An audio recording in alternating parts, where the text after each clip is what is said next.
মাননীয় সদস্য প্রমুক্রিয়ার মহোদয় কিছু কিছু ওয়ার্ডস এর যে ডিফারেন্স বলতে চেষ্টা করেছে, যদিও হি ইজ নট ভাষাবিদ, আমিও ভাষাবিদ, still I am telling,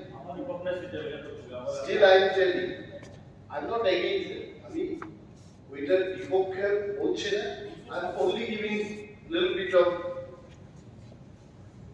যেমন বাংলা ভাষায় নোয়াখালী এবং সিলেট, ঢাকাইয়া, কুমিল্লা কমিউনিটি, আমি বাংলা বলতে পারি, কিন্তু নোয়াখালীরা যখন নিজেদের মধ্যে Noakhali I can understand, I know what not they say. এবং একদিন আমরা কলকাতায় নিকো পার্কের এখানে আমার সহপাঠীদের সাথে যখন কথা বলছিলাম, একজন সেখানকার ভদ্রমহিলা আমাদেরকে এসে বলছে, আপনারা কি বাংলাদেশ থেকে আইছেন? আমরা ত্রিপুরার লোক, যেভাবে কথা বলি ওই ভদ্রমহিলার মনে হলো আমরা বাংলাদেশ থেকে আসি।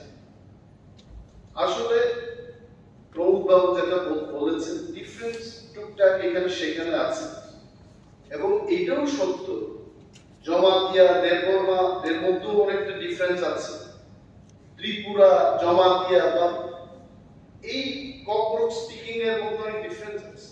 তবে অনেক দিন ধরে আমি এটা বলতে পারি, একজন রিয়াং থেকে যদি কেউ দেববর্মা এলাকায় গিয়ে কথা বলে, there is no problem.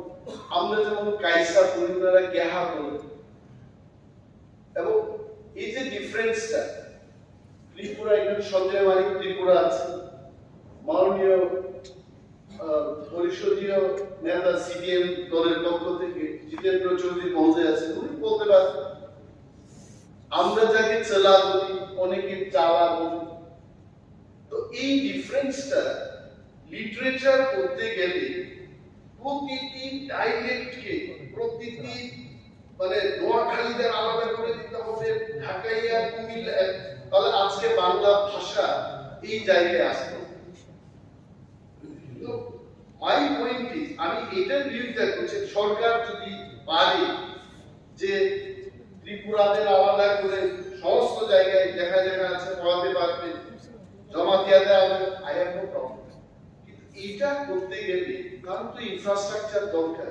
আর একটা ভাষা কোকবরক 1979 থেকে লড়াই করতে করতে আজও লড়াই হচ্ছে, 67 থেকে এটার দাবি উঠেছে, 79 এটা স্বীকৃতি পেয়েছে, still we are trying to go in a particular place, যেখানটায় আমরা এই যে 9টা কমিউনিটির কথা, সাবট্রাইবের কথা বা ট্রাইবের কথা মাননীয় মুখ্যমন্ত্রী বলেছেন, ওই জায়গায় কিন্তু আমরা যেতে চেষ্টা করছি। and if I'm not dissolving, বাড়িতে কে কিভাবে বলবে that is different, কিন্তু পাঠ্য বই তৈরি করতে গেলে, এটাকে লিটারেচারে নিতে গেলে এটা একটা স্ট্যান্ডার্ড তৈরি করতে হবে, এটাই, নাথিং এলস। ডিফারেন্সটা আছে কমিটির যে রিপোর্টটা মাননীয় মুখ্যমন্ত্রী বলছে, এই কমিটি আটকে গেছে, একটা জায়গায় আটকে গেছে, কোথায় আটকে গেছে?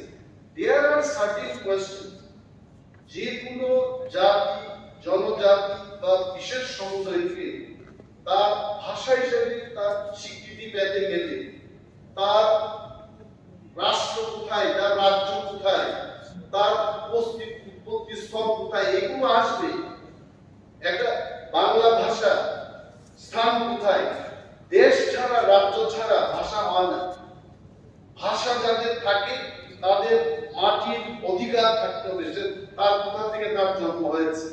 তো এইগুলো বিচার করে সরকার বিবেচনা করবে, কমিটি গঠন করবে, তবে এই বিষয়টিকে হালকাভাবে না নিয়ে গভীরভাবে এই বিষয়ে যাওয়া উচিত। সরকার হুট করে একটা পদক্ষেপ না নিলেই ভালো। Thank you.